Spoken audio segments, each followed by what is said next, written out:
चलो बेटा question number 7 देखते हैं क्या कह रहा है। क्वेश्चन नंबर 7, ठीक है, आइए देखते हैं हम लोग।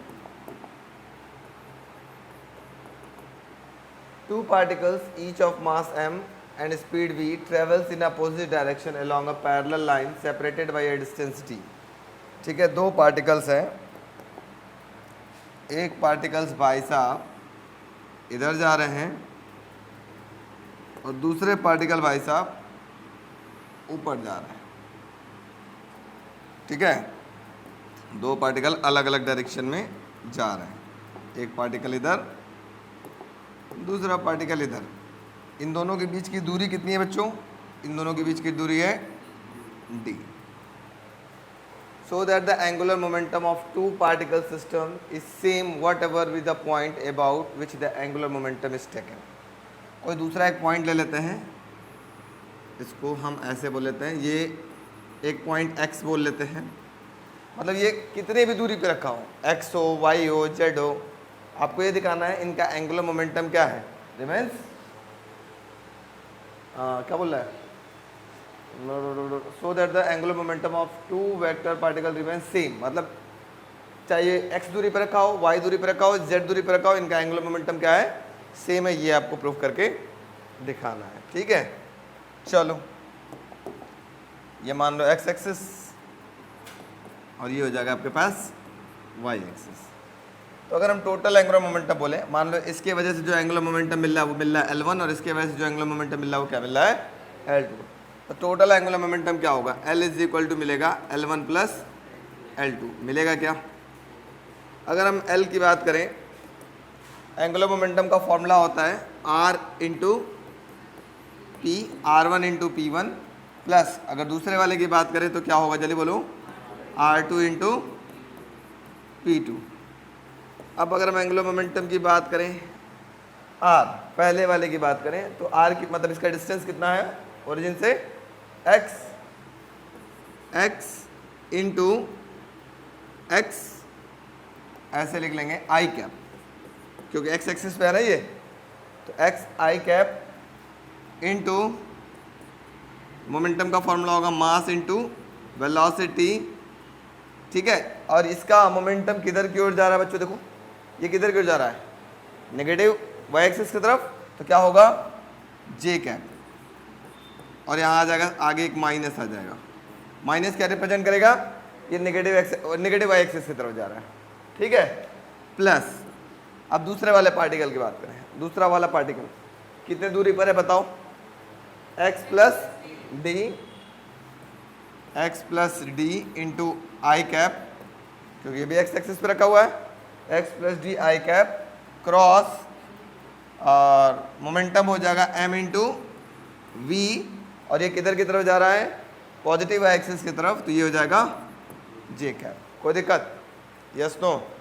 तो थोड़ा सा सॉल्व कर लेते हैं। तो ये L वेक्टर इक्वल टू क्या मिलेगा, ये मिलेगा, थोड़ा सा सॉल्व कर लेते हैं, इसमें से I cross j cap common ले लेते हैं, तो ब्रैकेट में क्या बचेगा, देखो माइनस का एक्स एम वी, ठीक है, plus x plus D M V, और मैंने बाहर क्या निकाल लिया, I cap cross G cap, I cross G यहाँ भी दिख रहा है, आई क्रॉस जी यहाँ दिख रहा है, दोनों इकट्ठा बाहर निकाल लिया, निकाल सकते हैं।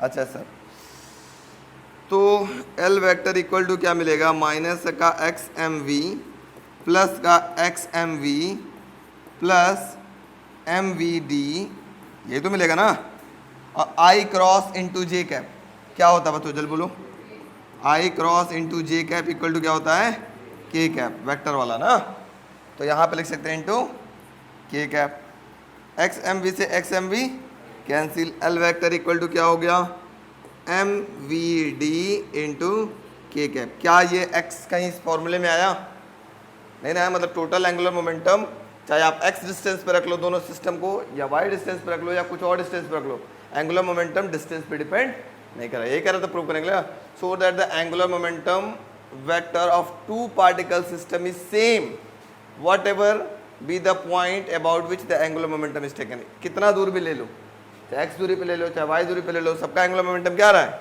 सेम आ रहा है, कहीं एक्स वाई नहीं रहा है। नोट कर लो फटाफट।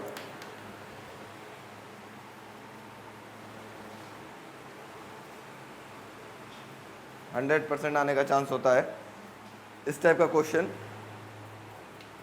आ गया तो अच्छी बात है, नहीं आया तो और अच्छी बात है। क्वेश्चन क्या बोल रहा है, अ नॉन यूनिफॉर्म बार, एक बार है, इसका जो मास है वो यूनिफॉर्म नहीं है, नॉन यूनिफॉर्म है, मतलब कहीं ज़्यादा कहीं कम। Of weight W is suspended at rest, ऐसे रखा गया है, by the two string of negligible weight as shown in figure, दो धागों से बांधा गया है जिसका वेट क्या है, नेग्लिजिबल है, ठीक है। The angle made by the strings with the vertical 36.9 degree and 53.1 degree respectively. The bar is 2 metre long, ये बार का जो लेंथ है वो है 2 metre. Calculate the distance d of the centre of gravity of the bar from its left end. Left end से ये इस point पर इसके सेंटर ऑफ ग्रेविटी है, तो ये d निकाल लो कि लेफ्ट फेस से कितना दूर इसके सेंटर ऑफ ग्रेविटी, वो आपको पता लगाना है। अब ध्यान से देखो बच्चा लोग, समझने का प्रयास करना। याद करो वो जमाना, अगर कोई वेक्टर ऐसे जा रहा है, मान लो f, ये किस डायरेक्शन में जा रहा है बताओ, निकालो। नॉर्थ, साउथ, वेस्ट, ईस्ट, किधर जा रहा है, एक कंपोनेंट नॉर्थ में दूसरा कंपोनेंट वेस्ट में तोड़ते थे। याद करो वो जमाना। और हम चलते हैं इधर की ओर, ये वाला देखते हैं। यहाँ मान लेते हैं टेंशन T1, ये किधर किधर जा रहा है, नॉर्थ वेस्ट। इसका मतलब एक कंपोनेंट इसका किधर टूटेगा, नॉर्थ की तरफ, और दूसरा कंपोनेंट किधर टूटेगा, वेस्ट की तरफ, ठीक है। तो मतलब एक कंपोनेंट हम तोड़ लेते हैं ये नॉर्थ की तरफ, अच्छा हो गया क्या, एक कंपोनेंट तोड़ लेते हैं नॉर्थ की तरफ और दूसरा कंपोनेंट तोड़ लेते हैं वेस्ट की तरफ। समझ में आ रहा है कि नहीं, जल्दी बोलो, यस नो, आ रहा है, यस सर, ठीक है। अब जल्दी से मुझे कोई बच्चा बताए, ये एंगल 36.9 डिग्री, इसको मानो थीटा बोल लें, तो ये एंगल भी क्या होगा, थीटा होगा। किस प्रॉपर्टी से, अल्टरनेट एंगल प्रॉपर्टी से। तो इस साइड का नाम क्या होगा, जल्दी बोलो, T1 cos थीटा होगा क्या, और इधर का नाम क्या होगा, जल्दी बोलो, T1 sin थीटा होगा क्या, यस नो बोलो। अच्छा सर, अब उधर वाले को भी तोड़ते हैं। इस वाले के अंदर जो टेंशन लग रहा है इसको हम बोल लेते हैं, मान लो T2, ये किधर किधर लग रहा है, जल्दी बोलो, नॉर्थ ईस्ट। तो एक कंपोनेंट किधर टूटेगा, नॉर्थ में, और एक कंपोनेंट किधर टूटेगा, इसमें टूटेगा। तोड़ लिया क्या, यस नो बोलो, यस सर, टूट गया। अब ये वाले एंगल को हम बोल लेते हैं बच्चों फाई, ये एंगल को क्या बोल लेते हैं, फाई बोल लेते हैं। तो ये एंगल क्या होगा, ये भी फाई होगा। किस प्रॉपर्टी से, अल्टरनेट एंगल प्रॉपर्टी से। चलो बेटा फाई, तो इस साइड का नाम क्या होगा, जल्दी बताओ, T2 cos phi not theta, और ये क्या होगा, जल्दी बोलो, T2 sin फाई। अब फाई की जगह 53.1 रख लिया जाएगा और थीटा की जगह 36.9 डिग्री रख लिया जाएगा, क्योंकि थोड़ा अपना काम आसान होगा। यहाँ तक किसी को दिक्कत, यस नो। अच्छा सर, अब दूसरा काम ये देखो, ये देखो जरा, अगर ये d है, ये पूरा 2 मीटर का है, तो ये बचा हुआ डिस्टेंस कितना होगा, 2 माइनस डी होगा क्या, यस नो। ये d है, ये पूरा 2 है, तो ये बचा हुआ कितना होगा, 2 में से ए डी माइनस कर दो, ये होगा 2 माइनस डी, ठीक है। तो सबसे पहले हम लोग बात करते हैं, चलते हैं इस क्वेश्चन की तरफ। आओ देखा जाए। देखो T1 cos थीटा भी ऊपर लग रहा है, T2 cos थीटा भी ऊपर लग रहा है, और नीचे कौन सा लग रहा है, W। क्या इन दोनों का सम W के बराबर होगा, होगा ना। क्या ऐसा लिख सकते हैं, T1 cos theta plus T2 cos phi is equal to W, equation number 1। कोई तकलीफ, यस नो लिख सकते हैं सर, क्योंकि ऊपर जितने टोटल फोर्स लगेंगे उनका सम इक्वल टू जितना फोर्स नीचे लग रहा होगा, आपस में क्या होता है, इक्वल, अगर ये इक्विलिब्रियम में है तो। अगर मैं दूसरे वाले की बात करूं, यहाँ देखो T1 साइन थीटा किसके बराबर होगा? T2 साइन फाई के बराबर होगा। तो चलो लिख लेते हैं, T1 sine theta is equal to T2 sine phi. Equation number इसको क्या बोल लेते हैं? 2। यहाँ तक किसी को दिक्कत? यस सर कि नो सर? अब हम बात करते हैं moment of force. Moment of force क्या बोलेगा? देखो बेटा ध्यान से सुनना, जो मोमेंट ऑफ फोर्स क्या बोलेगा मैं आपको बता देता हूँ। सिंपल सी बात, मान लो ये कोई पॉइंट O है, इसी के अराउंड में कोई बॉडी रोटेट कर रही है। थोड़ा ध्यान देना, अगर ये डिस्टेंस x है और ये डिस्टेंस y है, इधर फोर्स F1 लग रहा है, इधर फोर्स F2 लग रहा है, तो आप इसको क्या लिखोगे? ऐसे लिखोगे आज के बाद, हमेशा याद रखना, F1 इंटू एक्स, है ना, force F1 into X equal to क्या होगा? F2 इंटू वाई के बराबर होगा मोमेंट ऑफ फोर्स। तो सिमिलरली अगर मैं बात करूं यहां पर भी, तो आपको क्या दिखाई दे रहा है? कोई बच्चा बोले तो इधर क्या दिखाई दे रहा है? T1 cos theta into D ना, क्या दिखाई देगा? T1 cos theta into D equal to किसके बराबर होगा? जल्दी बोलो। T2 cos phi into 2 minus D. T2 cos phi into 2 minus D, equation number इसको बोल लेते हैं 3rd। बोलो कोई दिक्कत? कुछ नहीं किया गया, बस मोमेंट ऑफ फोर्स निकाल लिया गया। अब दोनों को डिवाइड कर लेते हैं, इक्वेशन 2 और 3 को डिवाइड करते हैं, कुछ कुछ दिखने लगेगा। तो ऐसे लिखते हैं, dividing equation 2 and 3 we get, क्या मिलेगा बच्चों? T1 साइन थीटा अपॉन में T1 cos theta into D. अरे ऐसा किया जाए ना, और काम आसान करते हैं, 3/1 कर लेते हैं, 3/2 कर लेते हैं, इससे और काम हमारा आसान रहेगा। 3/2 कर लो। क्यों सर? इसको ऊपर लिख लो, T1 cos theta into D up, ठीक है, और ये हो गया T1 sine theta equal to, इधर क्या मिलेगा? T2 cos phi 2 minus D, और यहाँ क्या होगा? T2 sine phi. तो जो कटे काट लो, ये से ये कैंसिल, ये मिल गया कॉट थीटा इंटू डी, ठीक है, इक्वल टू इधर T2 से T2 कैंसिल, क्या मिलेगा?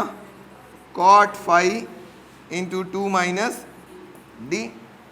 अब साथ में आपके पास जब भी इस टाइप का क्वेश्चन होगा तो इसकी वैल्यू गिवन होगा, कॉट 36.9 या tan 36.9, इसकी वैल्यू आपको क्वेश्चन में दे देगा। तो मैं आपको बता देता हूँ इसकी वैल्यू कितनी होती है। पहले थीटा रख लेते हैं, कॉट थीटा की जगह कितना रखना है बच्चों, जल्दी बताओ? 36.9 इंटू डी इक्वल टू, ये हो गया 2 माइनस डी, कॉट फाई की जगह क्या हो जाएगा आपके पास? 53.1 डिग्री। थोड़ा सा सॉल्व कर लेते हैं, ऐसे आगे बढ़ते हैं। तो मैं आपको बता देता हूँ, कॉट 36.9 की वैल्यू कितनी है? कॉट 36.9 की वैल्यू है 4/3।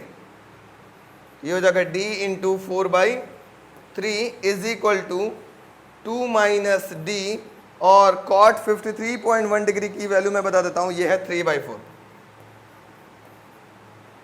ठीक है, अब इन दोनों को सॉल्व करके हम d की वैल्यू निकाल सकते हैं कि नहीं? निकल सकता है। तो थोड़ा सॉल्व कर लेते हैं। ये हो जाएगा 4d/3, और यहाँ आ जाएगा 3d/4, और इधर आ जाएगा तो हो जाएगा प्लस 3d/4 इक्वल टू हो जाएगा 3 × 6/4। ऐसा लिख सकते हैं क्या हम लोग? अरे इधर मल्टीप्लाई करके इसको इधर डायरेक्ट भेज दिया गया, लिख सकते हैं। एलसीएम उलसीएम ले लो, क्या मिलेगा? 12, 12 हो गया, इधर कितना हो गया? 16, 16d plus 9d equal to 6/4, and 4 3 जा 12, ऊपर कितना हो गया? 25d इक्वल टू 6 3 जा 18, d इज इक्वल टू कितना होगा? 18/25, जिसकी वैल्यू सॉल्व कर लेते हैं, आ रहा है लगभग 0.72 मीटर। मतलब इसका जो सेंटर ऑफ ग्रेविटी कितने दूर पर होगा? 0.72 मीटर की दूरी पर होगा लेफ्ट साइड से। बात समझ में आ गई? नोट कर लो, एक अच्छा क्वेश्चन है।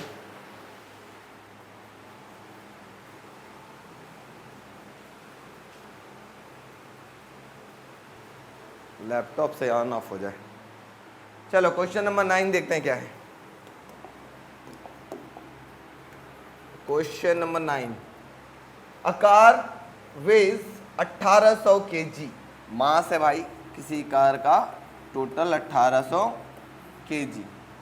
The distance between its front and back axle is 1.8 metre. बहुत अच्छा क्वेश्चन भाई साहब। एक कार है, इसका फ्रंट और बैक एक्सल का जो डिस्टेंस है, ठीक है, वो है, मान लो ये फ्रंट एक्सल इधर लगा हुआ, इधर बैक एक्सल लगा हुआ, इनके बीच की जो दूरी है वो कितना है 1.8 मीटर।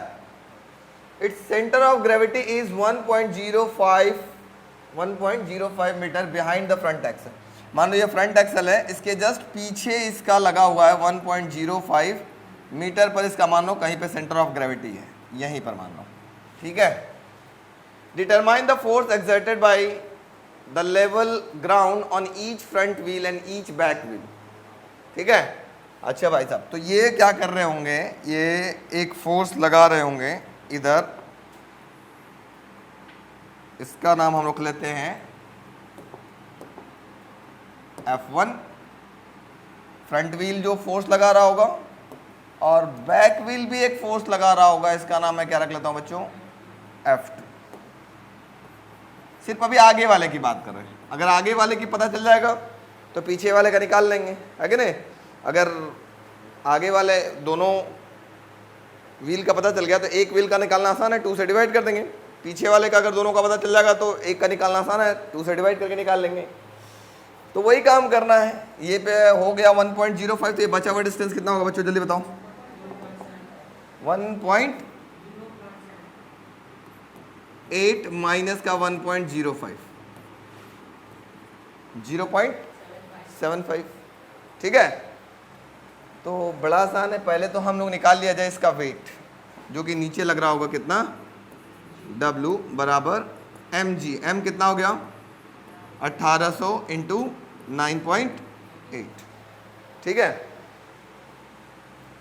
चलो भाई साहब, तो सबसे पहले W निकाल लेते हैं। W बराबर कितना आ गया आपके पास, 1800 इंटू 9.8, मल्टीप्लाई कर लेते हैं। इसकी वैल्यू लगभग जो आ रही है मैं आपको बता दे रहा हूँ, ये आ रही है 17,640।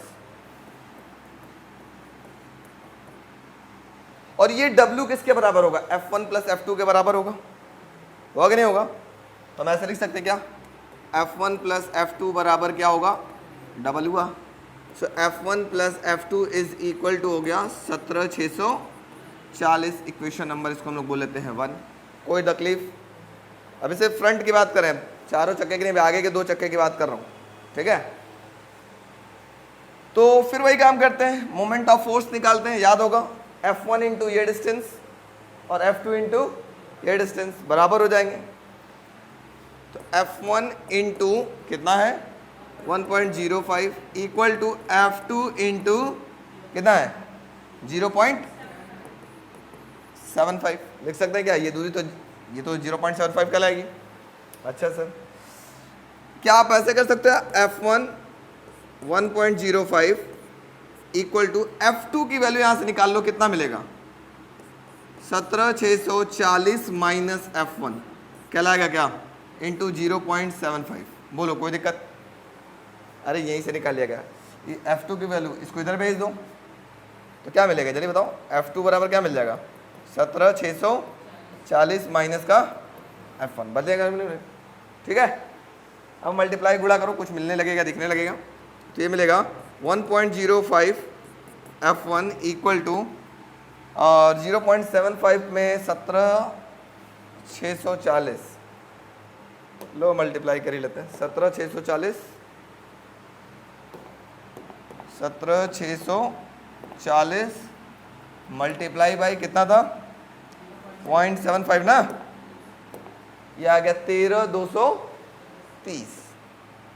ये आ गया 13,230, 13,230 माइनस का 0.75 टाइम्स ऑफ F1 मिलेगा क्या, ये इधर आ जाएगा, दोनों जुड़ जाएंगे तो कितना मिल जाएगा 1.05 F1 plus 0.75 F1 equal to 13,230 कितना हो जाएगा जल्दी बोलो ये 1.8 F1 इक्वल टू 13,230 तो F1 बराबर कितना हो गया जल्दी बोलो 13,230 डिवाइडेड बाई 1.8 डिवाइड कर लेते हैं यहीं पर डिवाइड करने वाला भी मेरे पास है 13,230 डिवाइडेड बाई 1.8 ये आ गया कितना 7350 कितना आ गया 7350 तो F1 बराबर हो गया 7350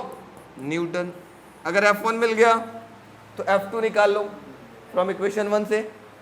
ठीक है तो बात कर लेते हैं from equation first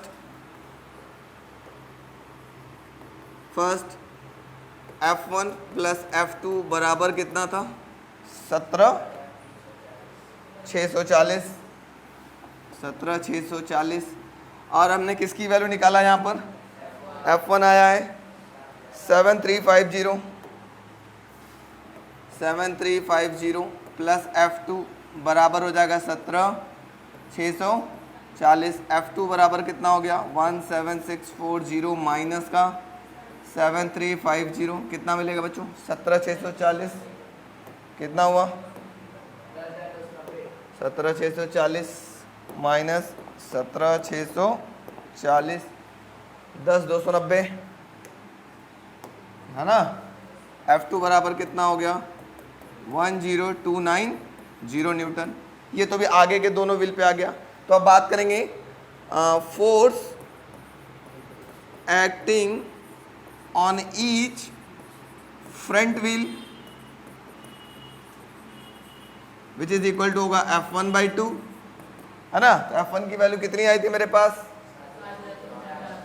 7350 divided by 2 कर लो तो आगे वाले व्हील पर टोटल फोर्स कितना लगेगा दोनों पर बारी बारी से मतलब दोनों पर फोर्स कितना लगेगा ये हो जाएगा कितना हो गया 3 6 7 5 न्यूटन। इसी तरीके से बात कर लें force acting on each rear wheel या बैक व्हील